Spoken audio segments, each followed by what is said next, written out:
Gaming and BS episode 291 being recorded Monday, April 27th, 2020.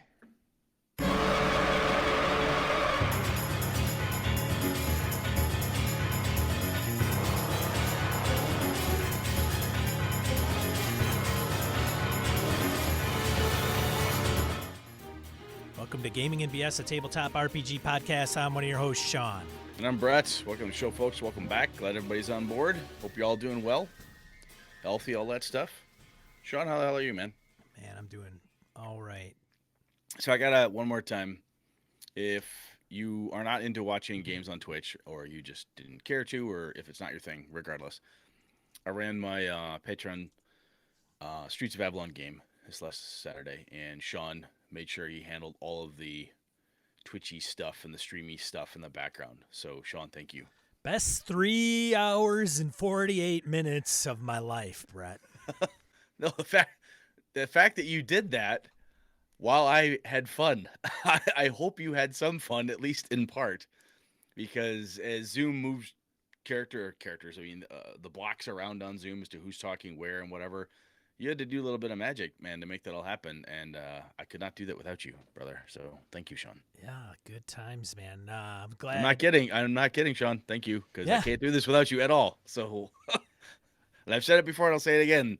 Streets of Avalon as a book would not exist if it were not for you. So thank you, Sean. Yeah, no, man. It's all good. Anything I could do to promote the Streets of Avalon.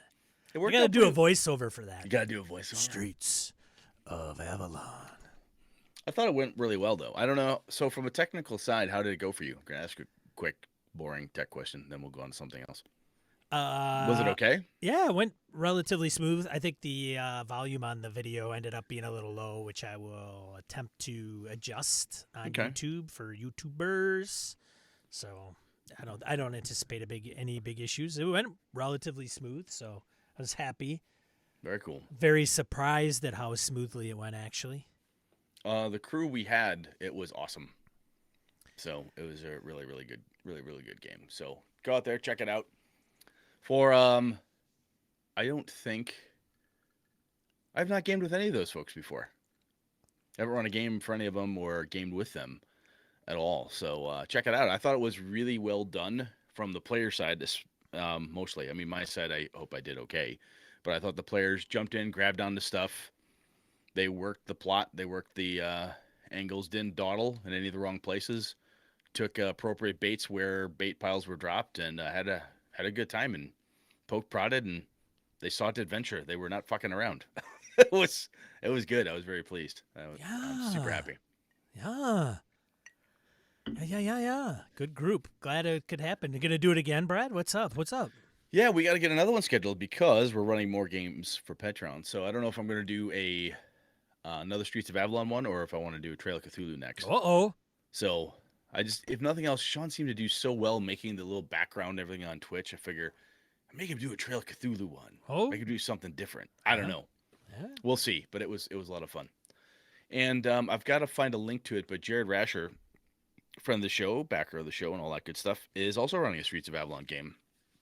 And he's actually got John Arcadian in it, which is pretty cool because John helped me make the book. That's right. So that's pretty slick. Oh. I've not had a chance to run for John yet, so that's pretty neat. And from all signs, it's going well. Going very well. So happy little writer guy me. So that's pretty cool. Anyway, enough of that crap. No one else wants to hear about the things I think are cool. Let's see. What else have we got? Did you, apart from watching me game, did you do anything gaming this weekend? I did not do anything gaming related this weekend. Tomorrow night, I have Stars Without Number. Yeah. Is that a Patreon game or is that a what? No, what it's Doc's group. I call it affectionately Doc's group. Crystal is running Stars Without Number. I think there's 7 players online. Nice. So I play. I forgot my character's name. Zap Brannigan. Shit, man. I can't freaking remember. I'd have to look it up. But he's gonna play. He's gonna be Spaceman, you gotta be Spaceman Spiff. I want Spaceman Spiff. Oh God, now it's gonna kill me. I should probably look it up. It'll only take me a second as Brett talks. All right, so you got that going. I have my Streets of Avalon for my home group tomorrow, and then Wednesday. Speaking of Trail of Cthulhu, my two little kids want to play Trail of Cthulhu, so I'm going to scare the shit out of my children, which will be fun. Give them some nightmares. And then Wednesday is I'm back into Undermountain, where my buddy Alpha's running for my home group, so that'll be fun. And speaking of games and things to run, events registration for Gamehole Con is live. Gamehole Con is November 5th through the 8th. So go out there if you're looking to do stuff. You do not have to buy a badge to register tickets and stuff right now. So one of the things that this helps Gamehole Con do is make sure that it's kind of an interest gauge as well, because of the way of the world right now. They're kind of like, hey, you guys gonna show up? Assuming we get the all clear, we can run stuff and have people show up. You're gonna plan to come? And as a guy who has helped run convention in the past, you gotta have some damn good events to draw folks in.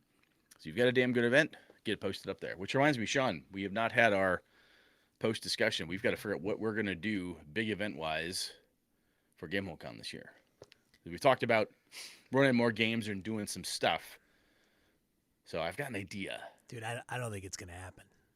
You don't think what's going to happen? You don't think we're going to come up with something to do? No, I don't think Gamehole's going to happen. Why? I think it'll happen online. Hate to be a Debbie Downer. Should we put money on this? Because I think it will happen. Oh, I don't know, man. I don't know. I'll tell you yes, what. We'll have to do something regardless. I don't give a fuck where it's happening. You and I can run something. Yes, we can do something. That's very true. Yes. We can definitely do something. Yeah. So whatever we do, let's make sure we make it online friendly. Yes, of course. Yeah. Trig.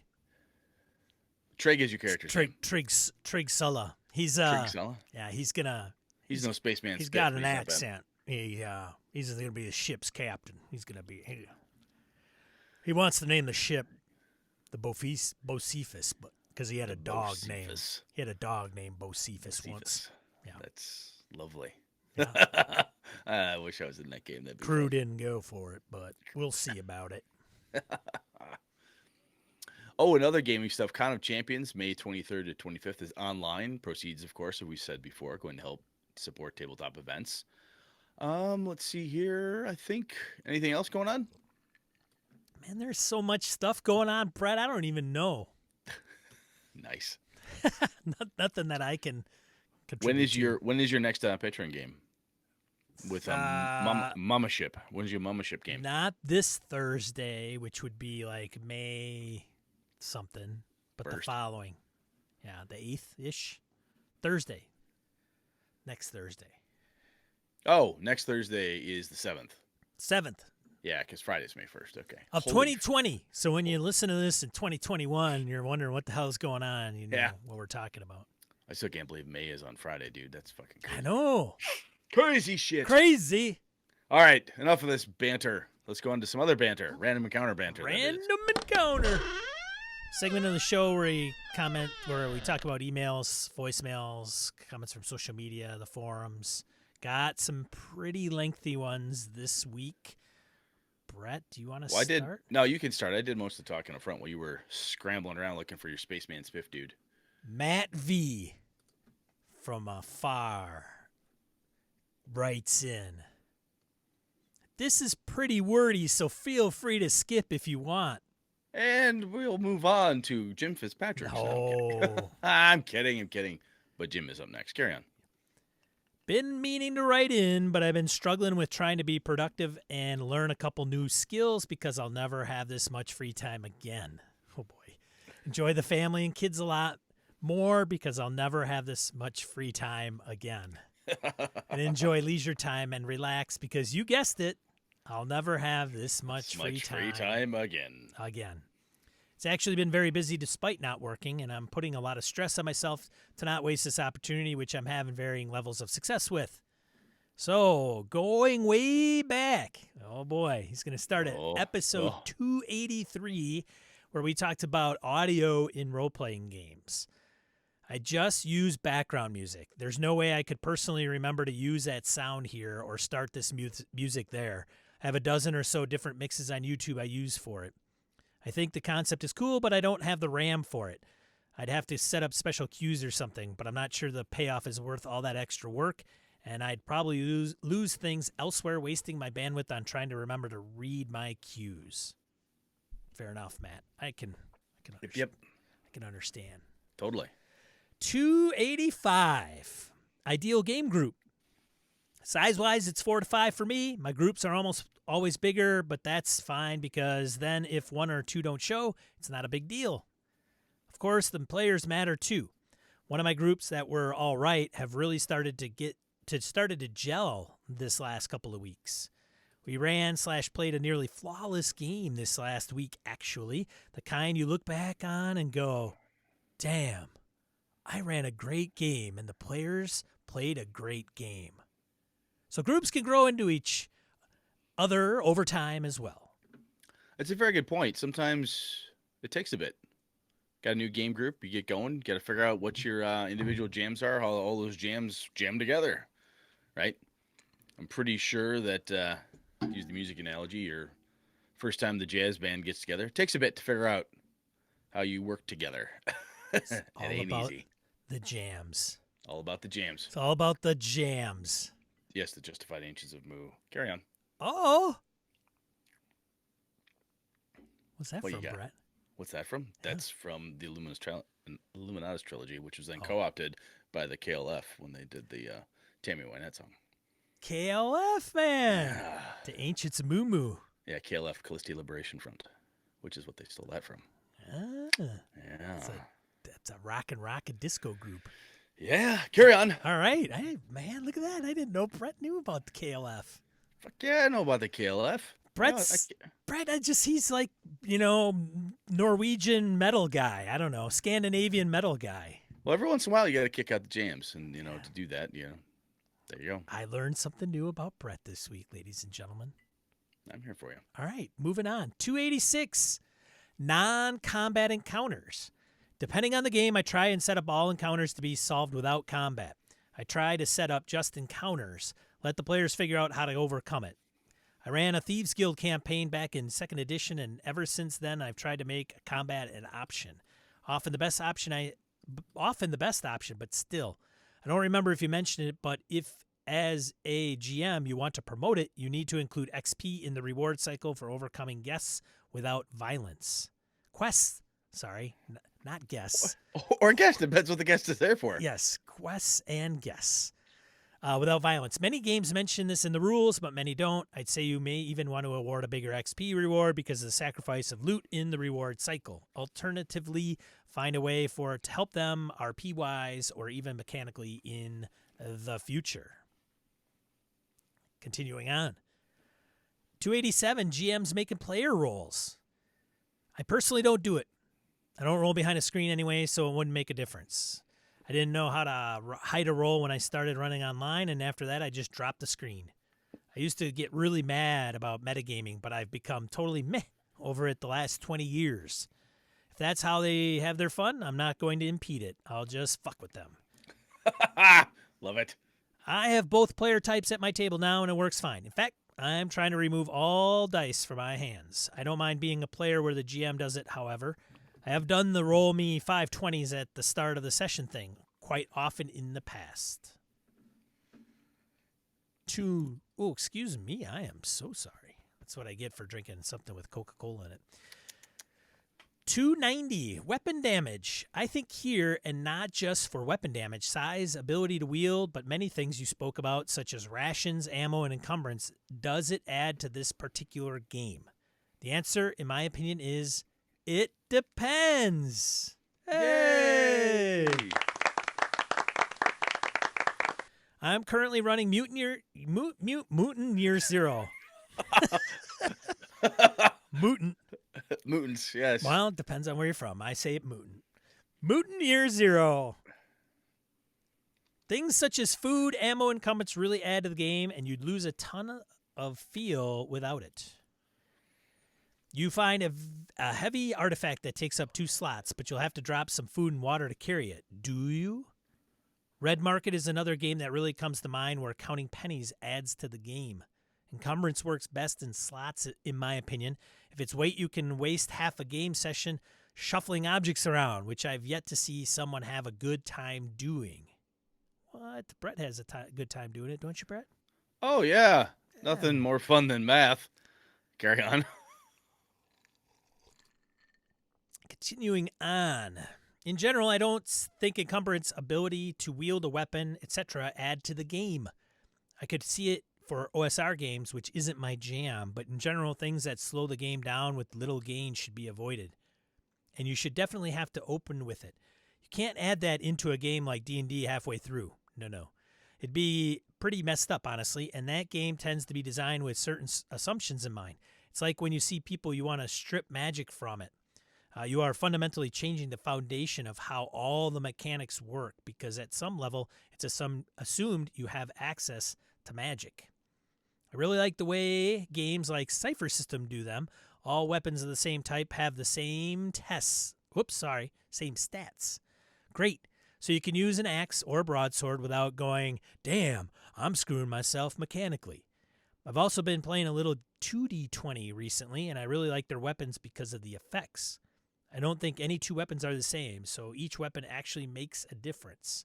All right, guys, stay safe out there, and we'll talk later. Coming down on 300.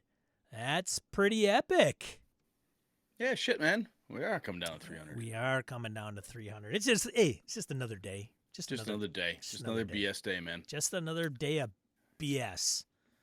Matt, thank you much. That's some good thoughts right there. Yeah, thanks, Matt. I'm glad to hear from you because I always get nervous when I hear, like Matt used to be like almost every week, and then you go like weeks without hearing from him. I get a little worried, Matt.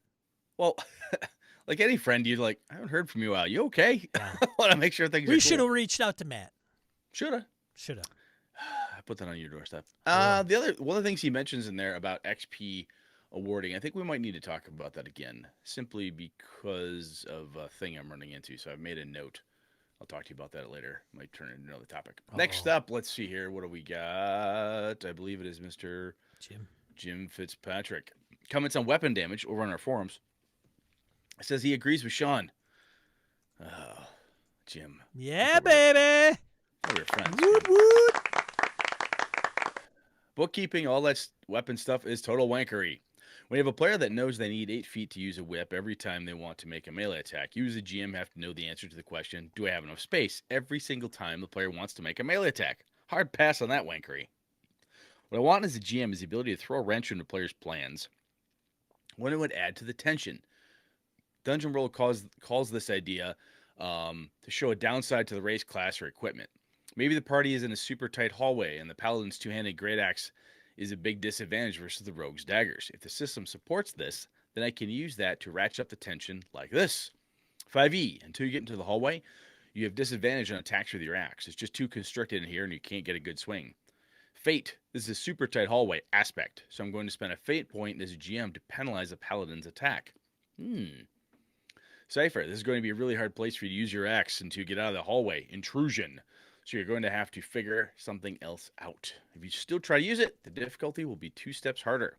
Dungeon World, player rolls a 6-, and turns out they didn't have enough room to swing the axe and it got stuck in the tunnel wall.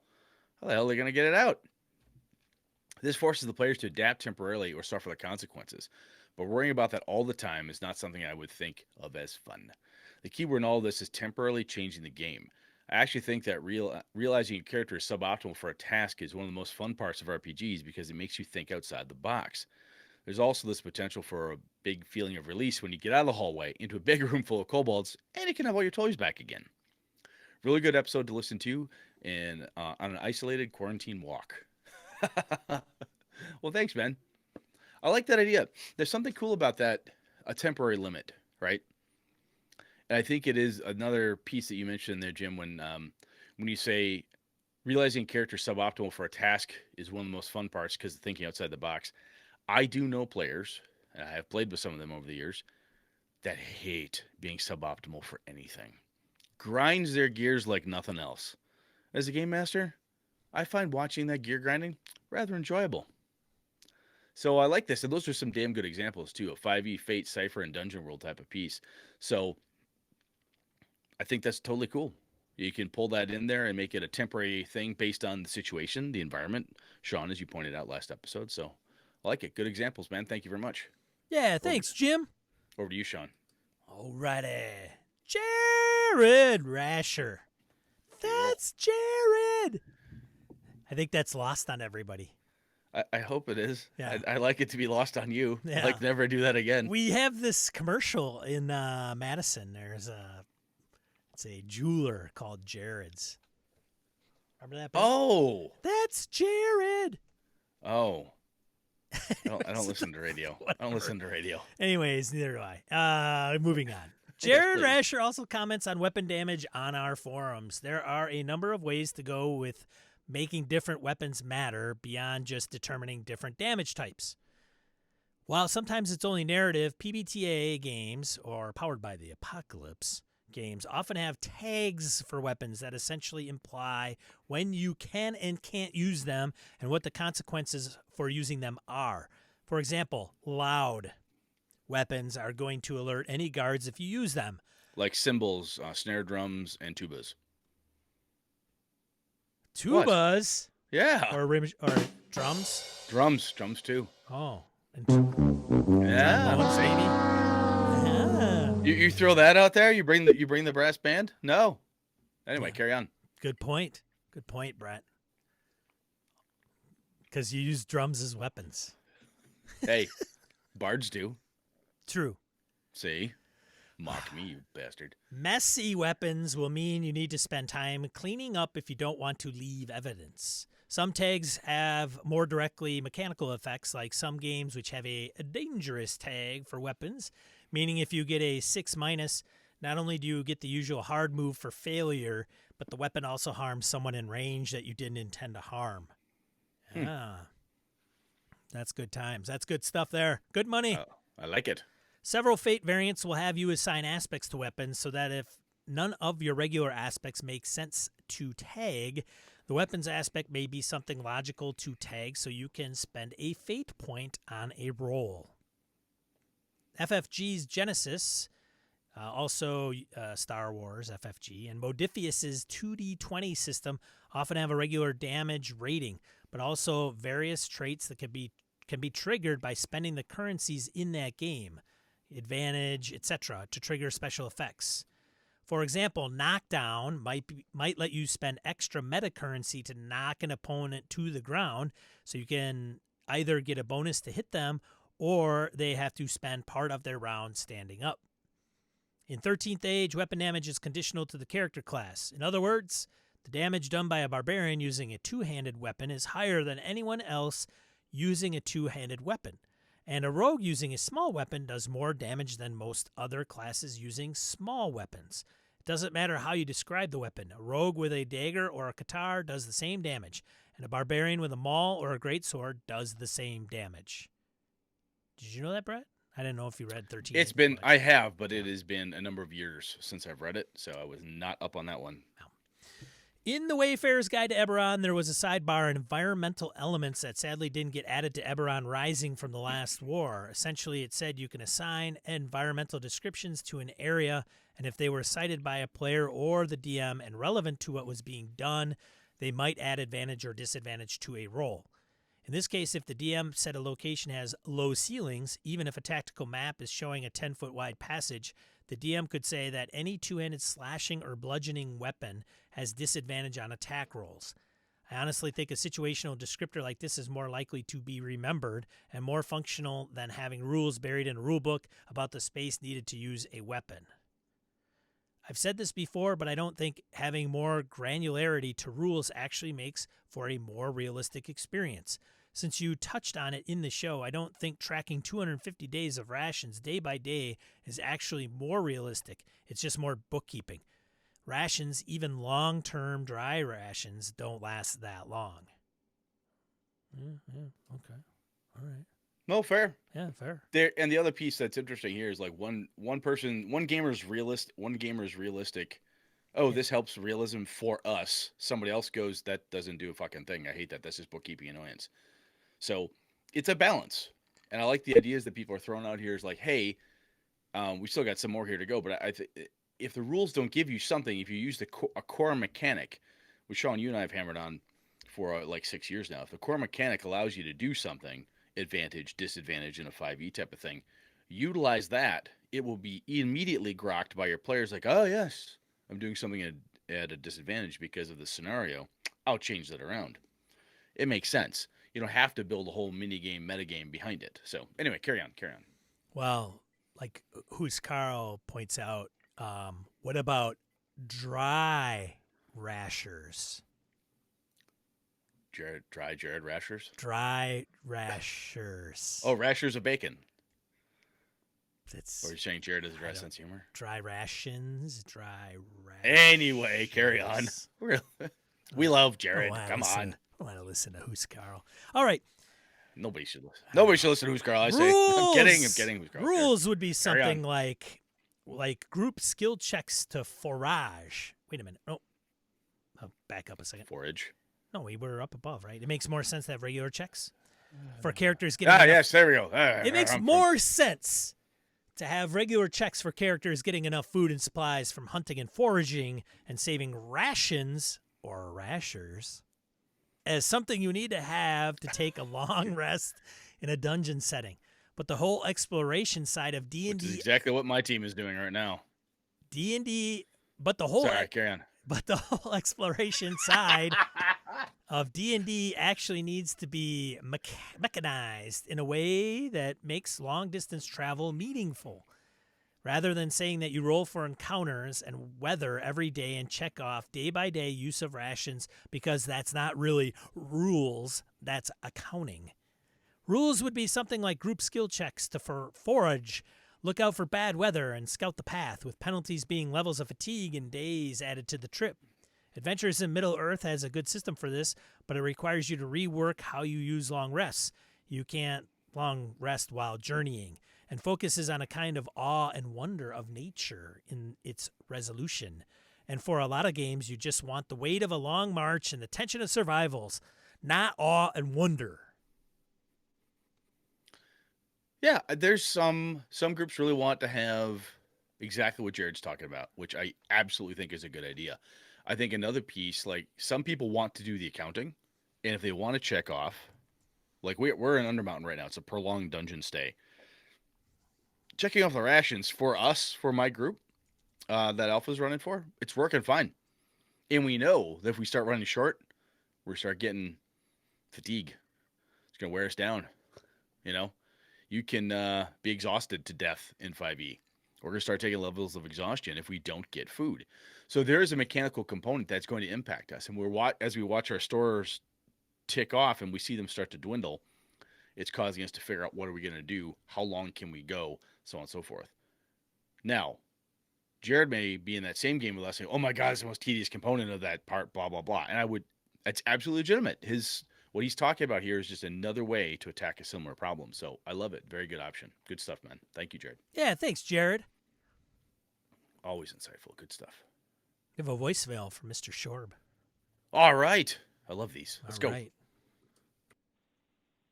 Brett, Sean, it's Chris Shorb. How you guys doing in this pandemic times? Wanted to call in about your recent episode about weapons. You know, I was reminded of I haven't even listened to the end of it, but Brett kept on saying after you guys talked about, if you use a scimitar in a 10-foot corridor, how you would get a negative to your damage. And Brett was saying, why not do that? Why not implement those rules? And my thinking was, why implement those rules? What do they actually add to the game? What do they add to the fun at the game? What types of games is that going to be a useful rule to have? To have that ticky-tacky little, you're in this situation, and so you do less damage. Why? Is that fun for players? I'm up in the air. Maybe some groups that's fun. My groups, I don't think that would be interesting to them. But, you know, they're not old. Most of my players are not old school DM, old school Dungeons and Dragons players.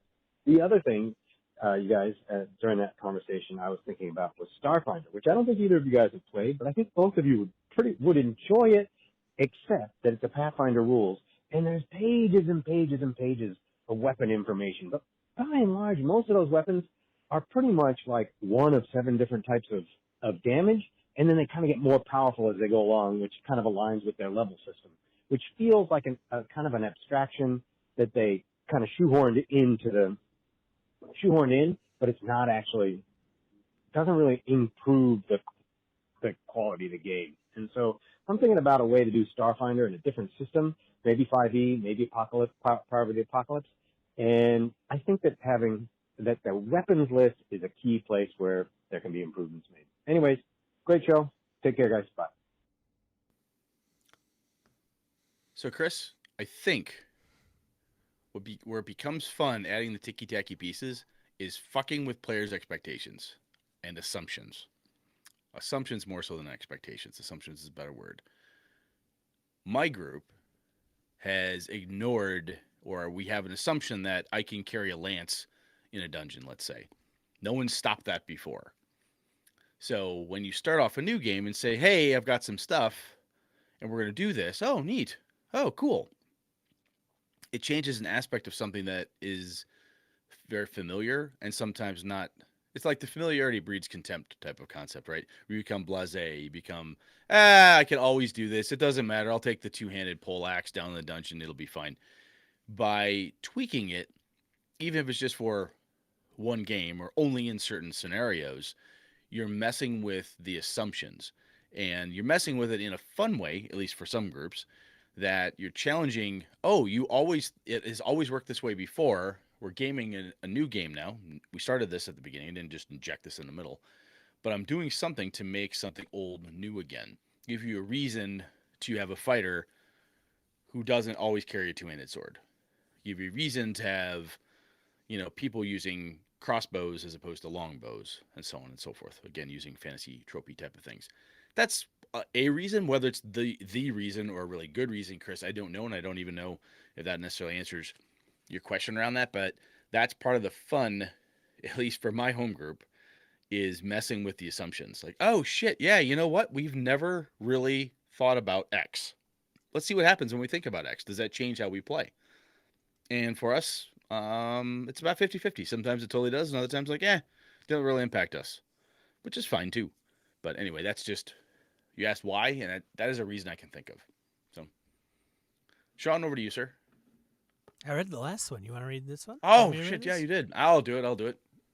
So Phil emails us about Mothership, probably telling Sean how he's doing it wrong. Yeah.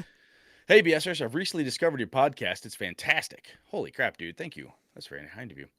Like a number of people, I find myself a lot of time on my hands, so I've been going through your back catalog. I love hearing you talk about Call of Cthulhu and Astonishing Swordsman Sorcerer's Hyperborea. I primarily play D&D, so listening to you guys discuss other systems has me jonesing to expand my horizons with my own gaming group. Listening to Sean describe Mothership immediately made me think of Call of Cthulhu's system with the percentile dice rolls. I have some familiarity with COC, so on Sean's recommendation, I picked up the Mothership Player's Guide, Dead Planet, and The Haunting of Ypsilon 14, all in PDF. I described the premise of the game to my group, Aliens Event Horizon The Thing, and they immediately bid on it. We're all pumped to give it a roll. Thanks, guys. Phil. That's awesome. So, Sean, if Phil comes back and says this game sucks, it was the worst time ever, my group split up, we get to blame you. It's not going to happen. It's not going to happen. Phil's going to come back and go, oh, it's a great game. Or he will say, it's a good game. Worst case scenario. It's a good game. Well, he's got a group that he gave him an idea. Hey, it looks like this. This is kind of what it does. Everyone's, oh yeah, let's try it. That is huge. That is huge. There's so many times I have brought stuff to the table over the decades with my group and said, hey, there's a really neat idea. 3 of them go, wow, that sounds fun. The other one's like, I guess I'd try that. Put that on the don't do that list. Or you're not going to get a lot of buy-in on that one, kids, type of thing. But if he's got the whole crew, all those men and women raising hands saying, yes, I want to try that, that's a big win. So, hey, Phil, welcome to the show, man. Glad you found us, and I hope you enjoy the back catalog. There's thanks, Phil. Very much, man. That's pretty cool. All right. Harrigan. Oh, man. Oh, Harrigan, this guy. Harrigan was in Brett's game, his Avalon game, actual play here on Twitch and YouTube. He and I have been trying to hunt down this email for like a month. Really? Yeah. So this thing is old, but nonetheless, hey man, he went through the effort and he was like, hey man, I don't know if you ever. So this is what you're talking about pre-recording. You're yes. like, oh, where the hell's this email? What the fuck happened to it? So here we go. And here we go.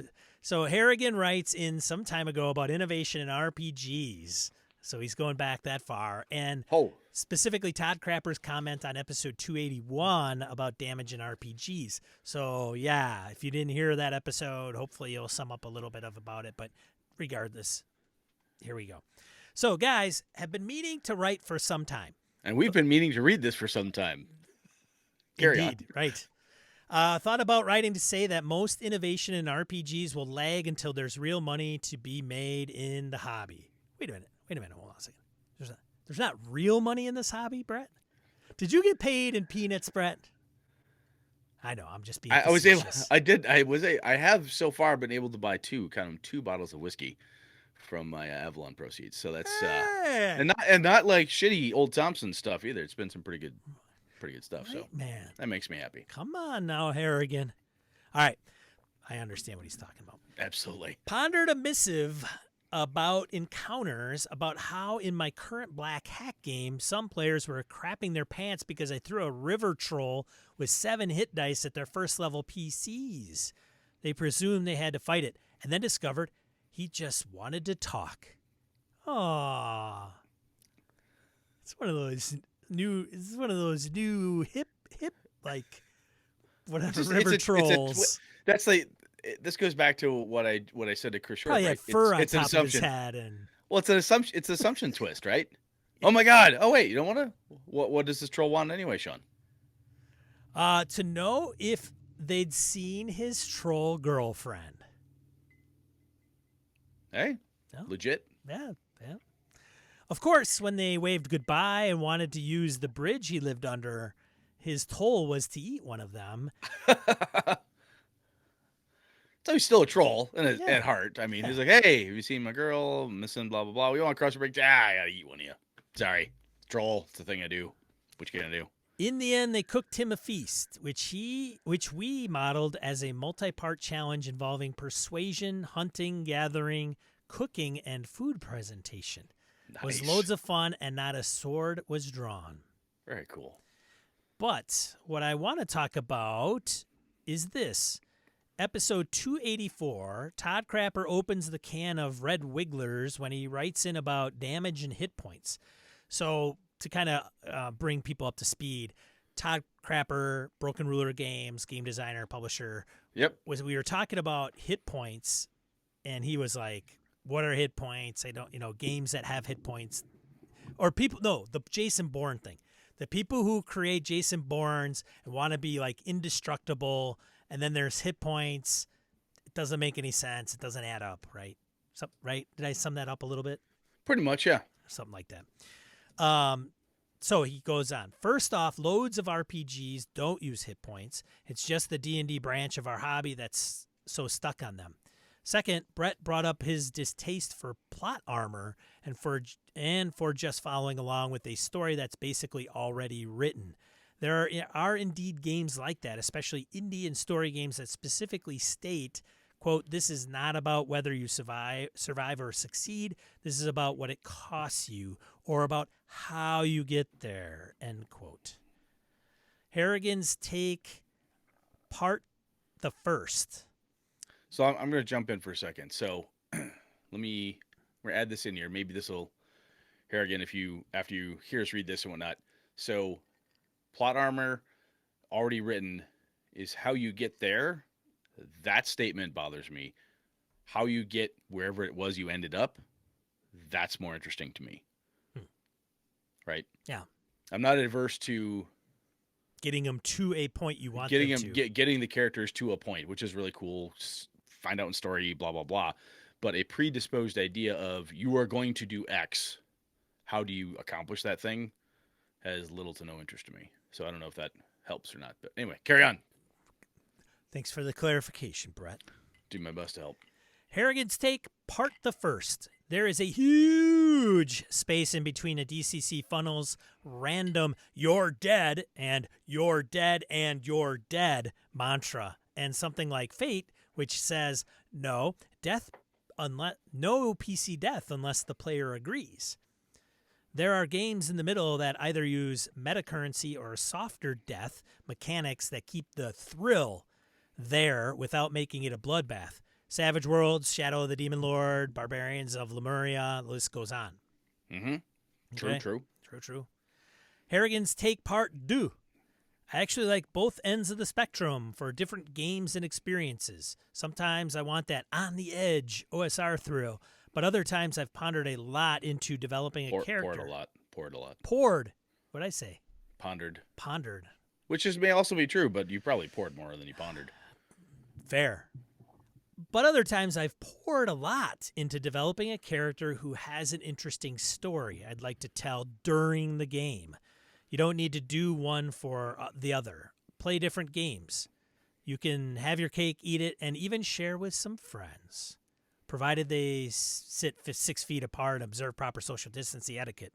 Anyway, there's 2 cents you don't need. Best wishes for you both, your families, and all BSers in stressful times. Hang in there, everyone. Harrigan.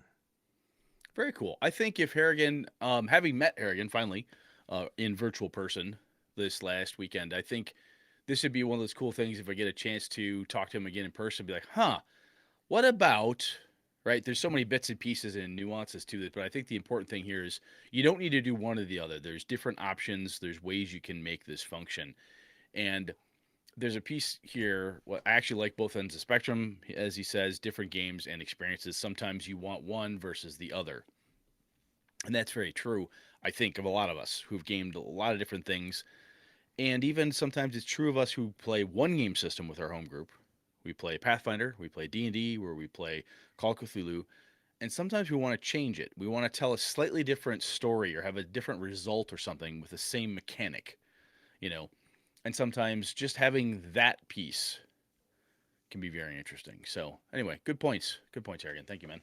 Yeah, thanks, Harrigan. Glad we rounded that up and didn't have to make you retype it and rethink about it, or rethink and type it up. Let's get into the main topic, Brett. What do you say, buddy? Let's go. Main topic. Woo! Main topic. Main topic. Main. What are you talking about, Brett? All right, so Tom over in the forums, and Huskarl punted in on this one too. That's why he's tuning in tonight. That's probably why. Of course it is. But Tom let us off here, and he said this is something he's fallen prey to. If you decide to run a campaign for your group that you've previously run for another group, be very careful. Your expectations are going to run along with what your previous group did. I can guarantee you the new group will probably go in a direction you've never thought possible. It's usually best to avoid trying to recreate the previous campaign unless you're prepared for this. This got me thinking because just this last weekend, I ran a fish story, which is the third variation of that Avalon adventure. The first time I ran it, had a different bad guy monster set. And then the last 2 times, similar bad guys monster set. But I've been tweaking and messing with it. And it's been different groups each time. And oftentimes we'll talk about this when we're running a one-shot or a convention game, Sean. We've said this before. Hey, if you run a convention game, boy, it's crazy. Those kids, I gave them this one adventure, and they went off over here and befriended the dragon and killed the goblins. What do you know? And the next adventure, they killed the dragon, befriended the goblins. And this next one, they killed everybody or whatever. And we're very used to that. Campaigns, though, the start to finish, like, hey, we're going to go through the entire Dragonlance campaign. We're going to go through a Pathfinder adventure path.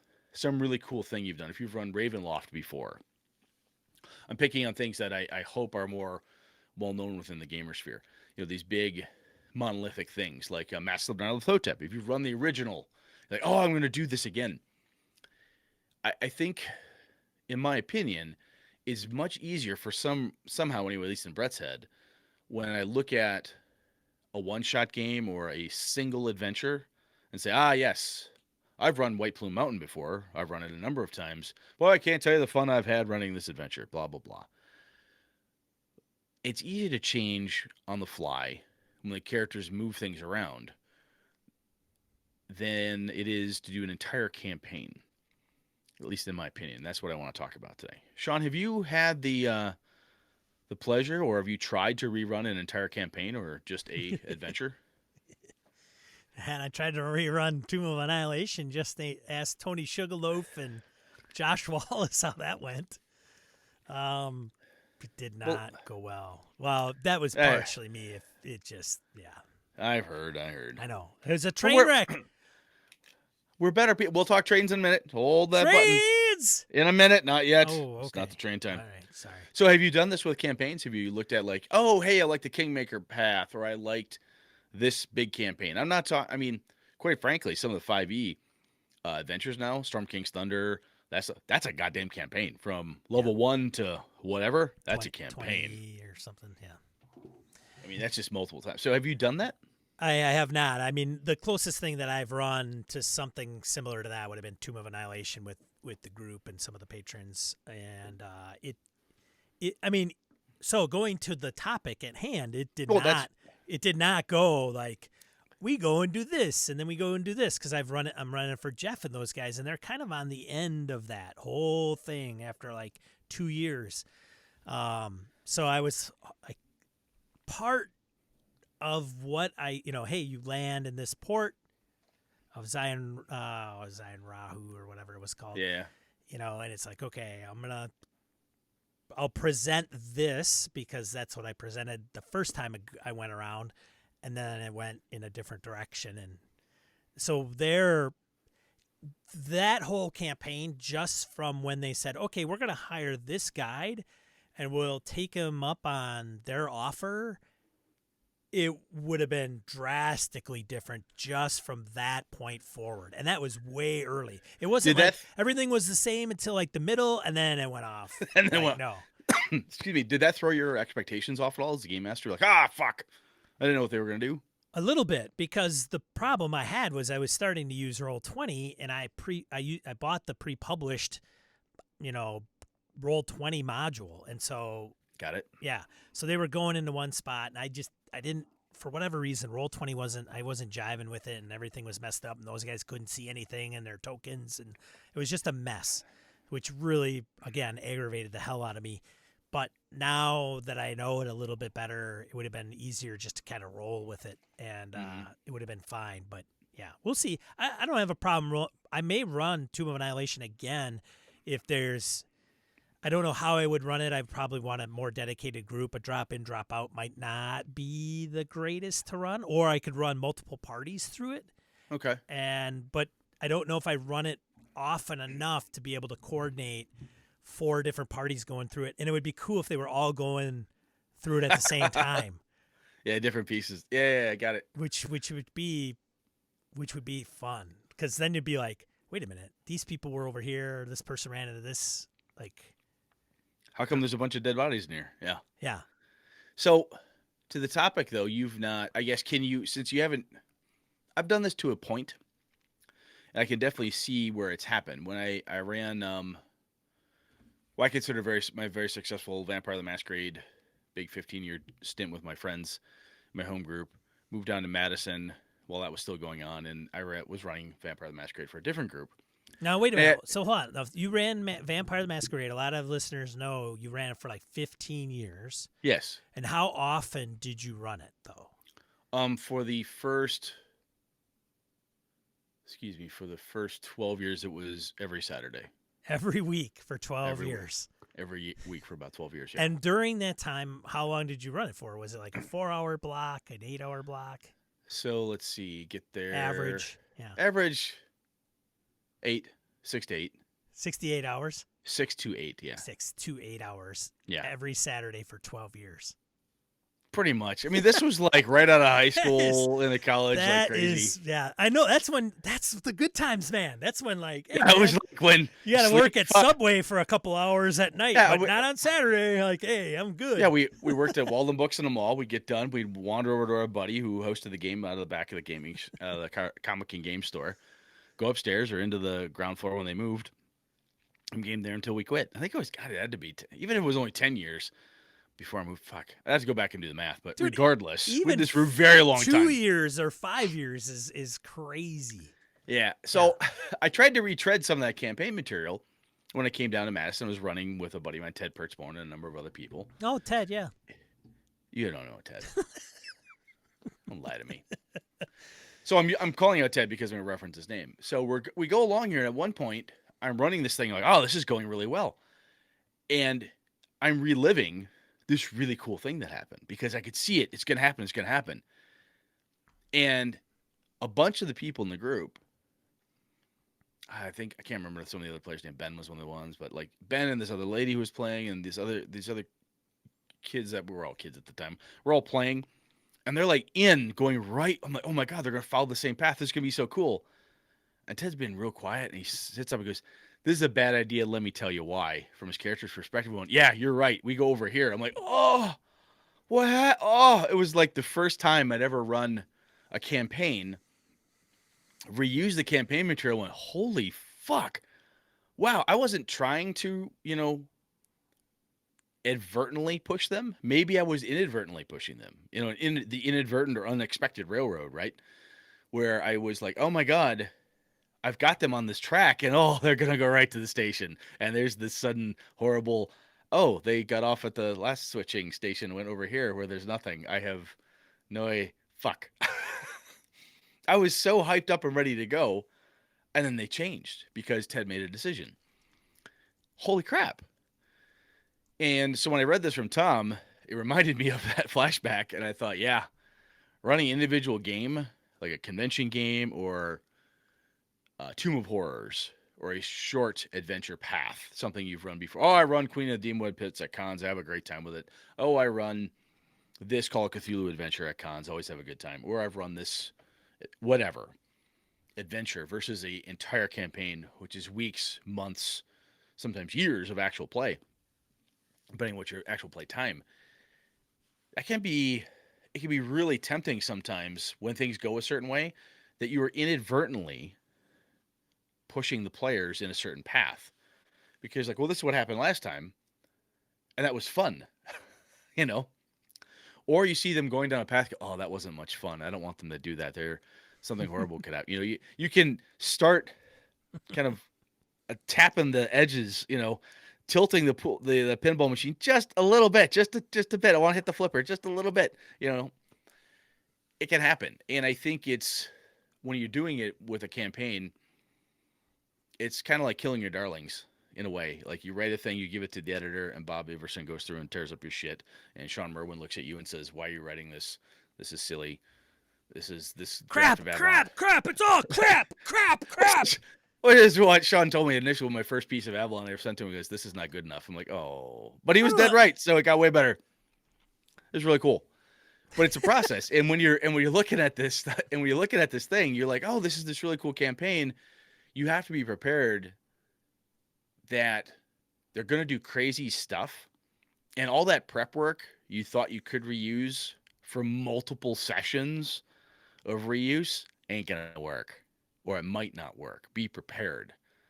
You know what I'm saying? It's not like, I've run the Kingmaker trilogy, quadrology, whateverology, which takes 6 months of gaming every week to accomplish.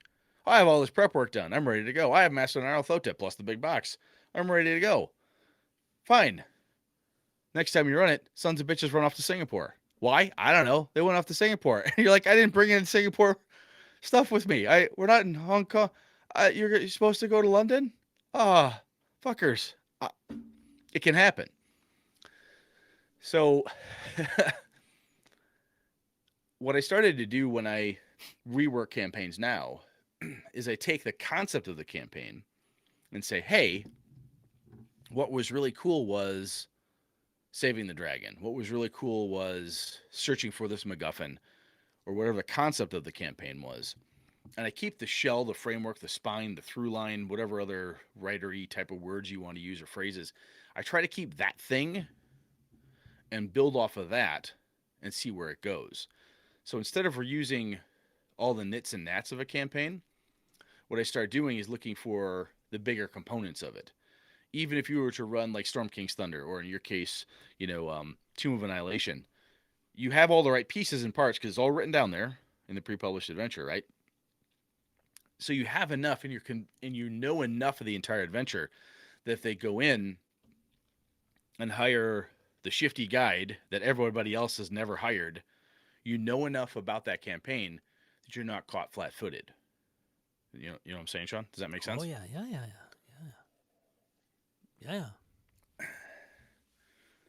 So you don't look like you're agreeing with me. Are No, you I agreeing agree. with me or not? Yeah, no, I totally agree. Yeah, you're. You look distracted. You distracted. Paying attention to me at all? God damn it. I'm not distracted, I swear to God. I'm gonna probably run Mothership again. I'll probably run Dead Planet, and I'm sure it's gonna be just a complete. It'll be totally different. I'll probably run it totally different. I'm okay with it. It's not a huge campaign. I'm not overly. I mean, it's probably a mini campaign at best. Maybe it's 4 sessions. I don't know, but yeah, I anticipate that some of the older adventures maybe not so much because I think they're pretty linear. I think Some of the old modules, as they called them back in the ancient days, Yeah. pretty linear. Some were very linear. Yeah. I mean, there's not. Hey, here's the thing. Well, here's the Tomb of Horrors. You're outside the swamp. You have 3 entrances. Which one do you go in? Right.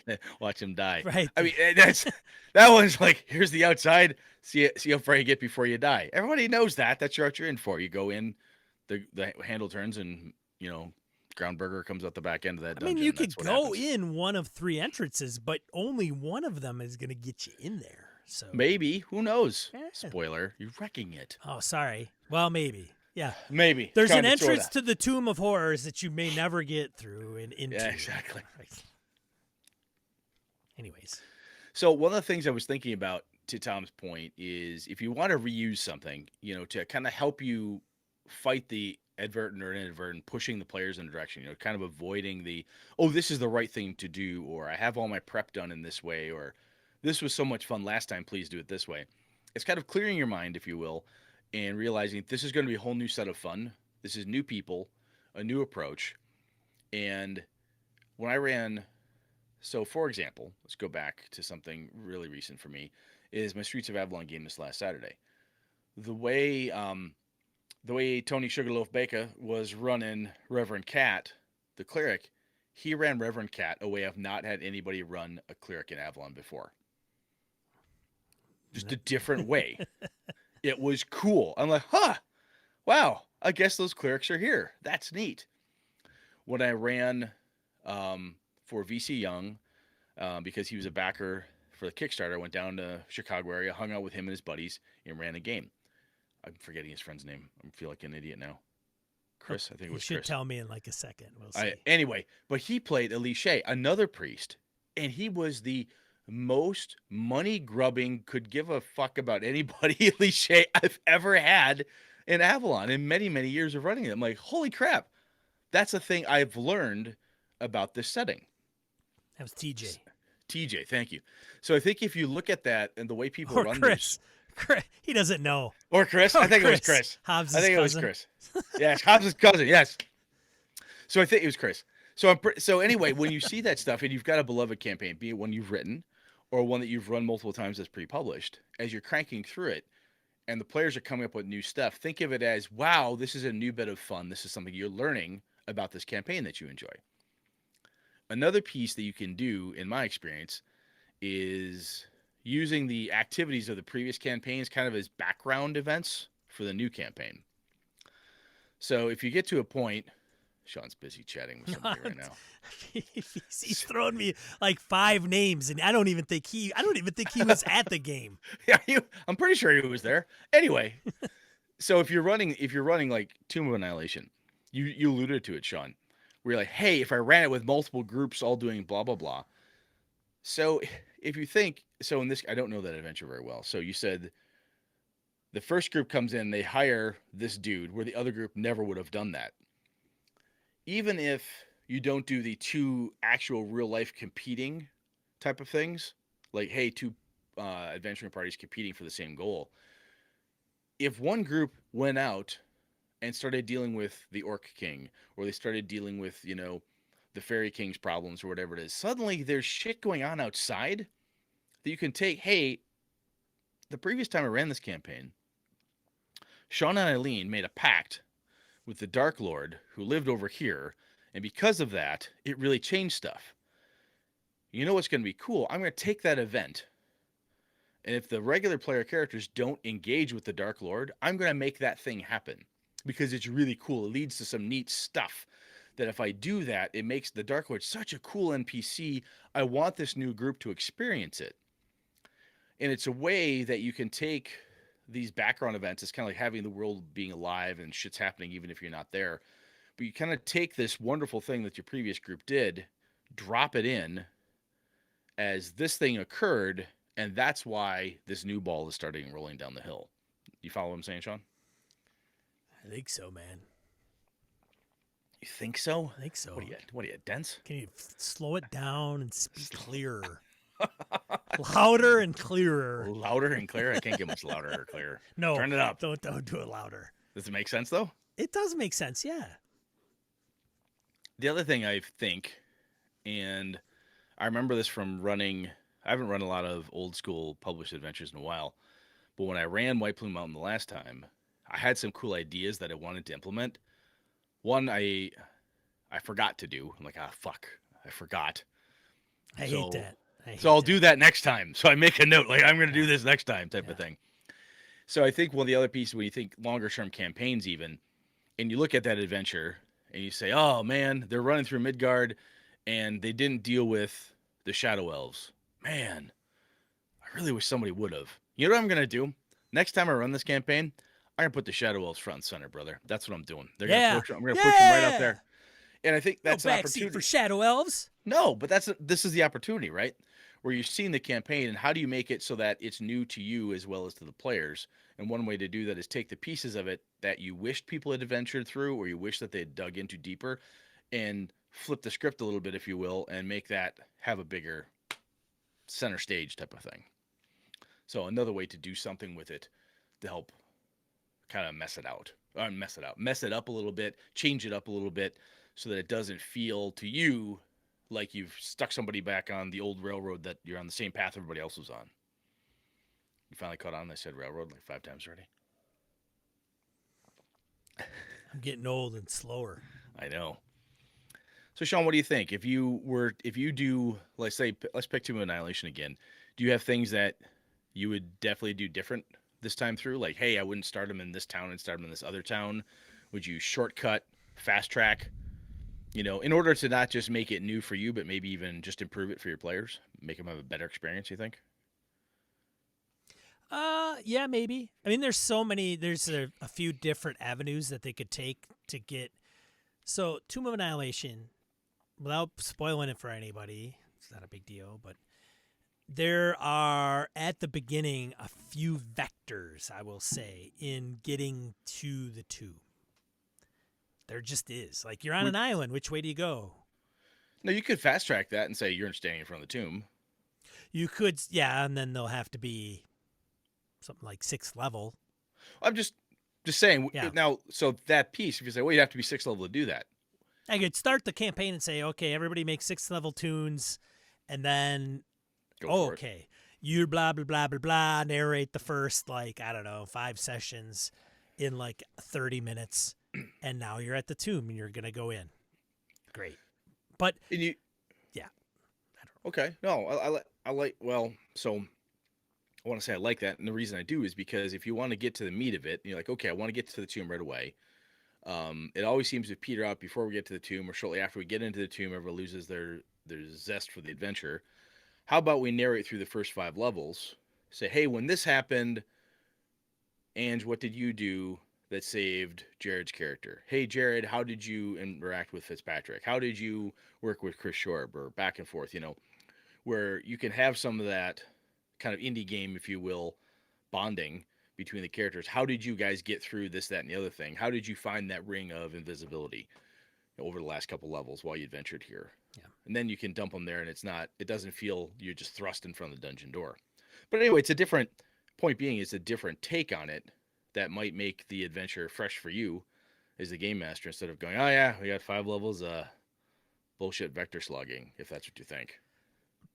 Man, I don't make it like that. There's not a player. Well, I know you don't. Yeah, don't do not that. Not a player that I'm gonna run through that's gonna ever get all this kind of sucks. No way, man. Well, you're pro enough. You'd keep that down. You'd hide that behind this wonderful facade of, But inside, if you're thinking, oh, this is terrible, how can you make it new for you, type of thing. I'm trying to help you, Sean. I'm trying to help you. Oh yeah, totally. But Blake brings up a good point about what about playing in the game? Have you you didn't play in your vampire game? I didn't play Tomb of Annihilation. So how does playing in those adventures, if you're doing pre-published, have you played it? Does that change things as you run it once or twice? I don't know. It changes it when I play an adventure I've read before. The Return on No, Undermountain. no, vice versa, dude. You I'm play just saying. it first. I know for a fact no that shit, it's gonna change you from like having run it before and then play it. I can only assume that flipping that would change it a bit as well. Sure, but how? Like, would you go? Oh, my experience playing it was meh. So when I reread the Return to the Temple of Elemental Evil. I've not run it, but I played through it. Okay. My buddy Lenny had it. We ran through it. Yeah. We crushed that fucking thing. Killed Thrommel. Crushed it. We totally crushed it. We destroyed his wonderful campaign. It was glorious. He had to go upstairs to put the kids to bed, and he told us to figure out what we wanted to do. We had 2 hours. He was so screwed. Anyway, after we went through that, I went through and read it. I found all the spots of things that he had changed or tweaked to deal with us. I'm like, oh, I wouldn't have done that. You skipped this. And he would say, yeah, says Lenny, I didn't like this piece. I didn't like the way they ran this piece. I'm like, oh, I would do this different. So Lenny's one of my good friends. So I was able to go back, and when I read it, it said, hey, did you do, when you guys busted through the water temple, I made the decision that this next group would have heard the ruckus, spied on you with their invisibility spells, and then fled. Oh, okay.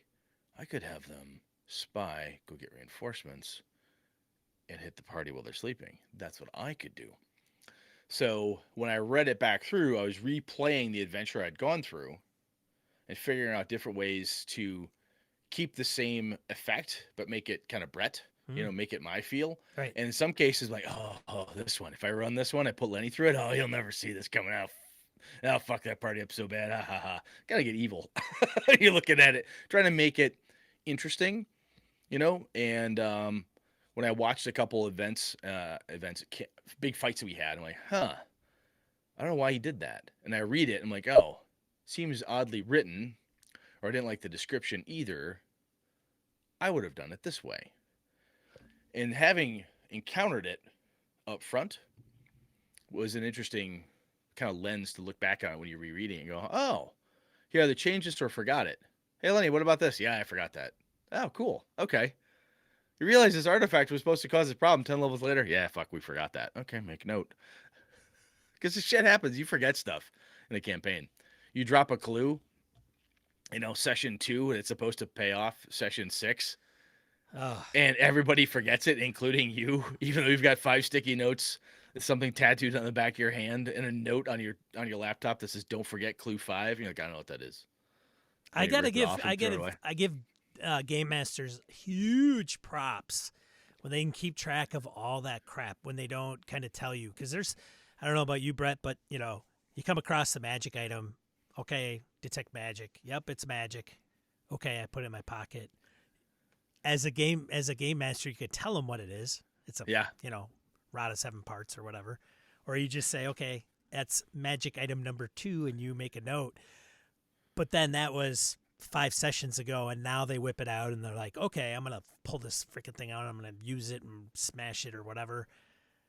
Like, I like to keep that stuff on the download, but keeping track of all that crap is... Oh, especially if you put it in your notebook. Where was it located? That you left at home, or is it page 3 of the notebook? Oh, fuck, I threw that notebook out because I switched to a graph note. Oh, my God, that's what that note was for. It happens, right? Yeah.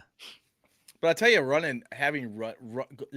reading a campaign, reading a massive adventure that somebody else had done, and that's the only advantage, the only way I have it, because my homebrew stuff, unless somebody were to run me through an Avalon adventure I've written... Have you played in Avalon? Twice. Who ran them? Alpha ran the first one, and Kevin ran one. Okay. Yeah, they're both fun. That's right, because Kev ran for he ran Wednesday for night. Evening. Wednesday evening podcast. All Stars. Yeah, WePos team. He ran for that. That's right. And then Alpha did. He was the first one. He's like, hey, I want to run an Avalon game. I've got this really cool idea. I went, okay. And that was odd in a way, because this is my setting. I wrote it. I know everything about it. but then come back into it as a player and say, this is Alpha's Avalon. He's going to change it. And that's totally fine.